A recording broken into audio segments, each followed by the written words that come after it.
Have you ever heard the one about how a single tree took down a $50 million construction project?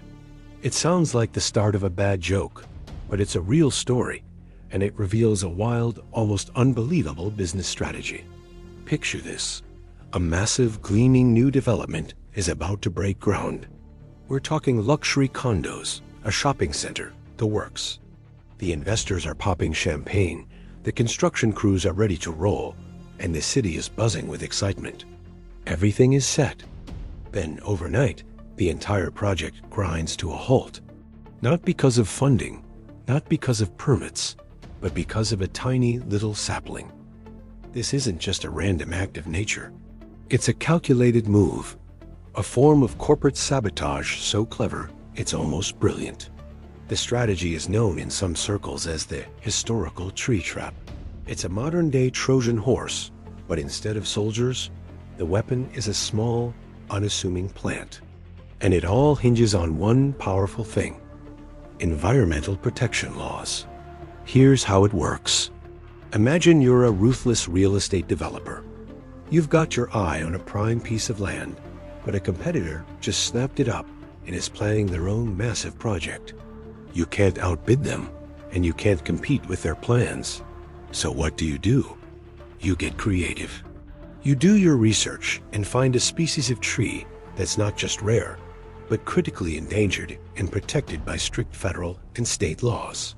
We're talking about something like the white ash, which is now threatened by the emerald ash borer, or maybe a specific type of local oak that has historical or ecological significance. These aren't just any trees. They're botanical celebrities with their own legal entourages. Once you've identified your leafy weapon of choice, the next step is a bit of covert gardening.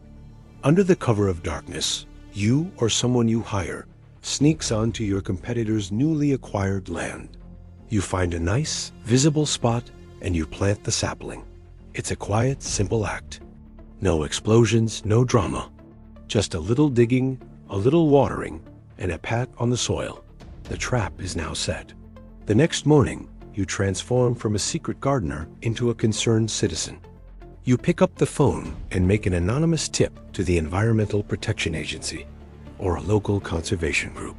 You'll say something like, "Hi, I was walking by the old plot on Main Street, and I think I saw something incredible. It looks like a very rare tree, maybe even a protected species, growing right where they're about to build." And that's when the magic happens. The moment that call is made, a legal and bureaucratic avalanche is unleashed. The environmental agency is legally obligated to investigate. They send out a team of botanists and ecologists. They arrive on the site, and sure enough, they find the sapling you planted. They confirm its identity, a protected species. Suddenly, the construction site becomes a protected habitat. All work stops immediately. The bulldozers go silent. The construction permits are frozen. A red tape nightmare descends upon your competitor. The law is clear. You cannot disturb the habitat of a protected species. The area around the tree is cordoned off, sometimes hundreds of feet in every direction, creating a no-build zone right in the middle of their expensive land. Your competitor is now in a world of hurt. They can't build, they can't dig, they can't even clear the land. They are stuck. To get permission to move the tree, they would have to navigate a labyrinth of environmental impact studies, public hearings, and legal challenges that can take years, literally years, to resolve. They'd need to prove that moving the tree won't harm it, and that there's a suitable new location for it. This process can cost hundreds of thousands, if not millions, of dollars in legal fees and consulting costs, all while their $50 million investment is just sitting there, losing money every single day. The project is paralyzed. The investors get nervous. The carrying costs of the loan, the property taxes, the security for the site, it all adds up. The pressure mounts. Days turn into weeks, weeks into months, months into years. The project's budget balloons with legal fees and delays, while the original market opportunity might be fading away. The developer, who was once on top of the world, is now drowning in a sea of green tape. And you? You've been watching from the sidelines, patiently waiting. As your competitor's dream project dies on the vine, their financial situation becomes more and more desperate. They're bleeding money. Eventually, they have no choice. They have to cut their losses and sell the land. And who's there to make a lowball offer? You are. You swoop in and offer to buy the land for a fraction of what they paid. They are so desperate to get out from under the crushing weight of the dead project that they accept your offer. So you buy the land at a massive discount. And what about the tree problem? Well, now that you own the land, you have all the time in the world to deal with it.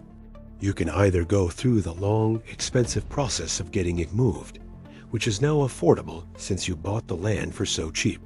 Or, in a darker twist, maybe the tree just mysteriously disappears one night. A tragic case of accidental uprooting. Who can say what happened? By the time anyone notices, it's too late. The protected species is gone, the legal obstacle has vanished, and you are now free to build your own project on the land you acquired for pennies on the dollar. This isn't just a hypothetical scenario. Variations of this strategy have been used in the cutthroat world of real estate and business. It's a stunning example of how laws designed to protect our environment can be twisted and weaponized. The historical tree trap plays on the very best of our intentions, our desire to preserve nature and protect endangered species, and turns it into a tool for corporate warfare. Now, let's be clear. This is highly illegal. We're talking about fraud, conspiracy, and potentially violations of the Endangered Species Act, which carries massive fines and even prison time. It's also incredibly unethical. But in high-stakes business, some players are willing to risk it all. They see it as a cold, calculated business decision. A small investment in a rare tree and a burner phone could yield a multi-million-dollar return. It also highlights a fascinating conflict. On one hand, we have these vital environmental laws. They're in place for a very good reason to protect our planet's biodiversity from unchecked development. These laws have saved countless species from extinction and preserved critical ecosystems. They are a shield for the voiceless wonders of the natural world. But on the other hand, this story shows how that shield can be used as a sword. When the legal process is so slow, so expensive, and so absolute, it creates an opportunity for bad actors to exploit the system for their own gain. The very strength of the law, its inflexibility, becomes its weakness. It turns the legal system from a tool of justice into a weapon of attrition. The developer who fell into the trap wasn't necessarily a villain. They were just trying to build a project. But they ran afoul of a system that could be easily manipulated. It raises a tough question. How do we protect the environment without creating loopholes that can be exploited to destroy businesses and livelihoods? How do we balance the noble goal of conservation with the practical realities of economic development? There's no easy answer. Maybe we need faster, more streamlined processes for resolving these kinds of conflicts. Perhaps there should be harsher penalties for those who are found to be fraudulently manipulating environmental laws.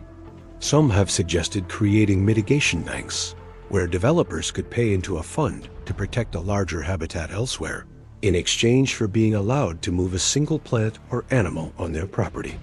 Whatever the solution, the tale of the historical tree trap serves as a powerful cautionary tale. It shows that in the world of business, the most dangerous weapons aren't always the most obvious ones. Sometimes the deadliest weapon is a tiny sapling, a well-intentioned law, and a whole lot of patience. It's a reminder that the battlefield of modern commerce can be found in the most unexpected places, even in a quiet patch of dirt, under the cover of night. So the next time you see a lone, fenced-off tree in the middle of a stalled construction site, you might just be looking at more than an environmental issue. You might be looking at the scene of a crime, the checkmate move in a ruthless game of corporate chess. It's a fascinating, dark, and complex story, all hidden within the leaves of a single protected tree.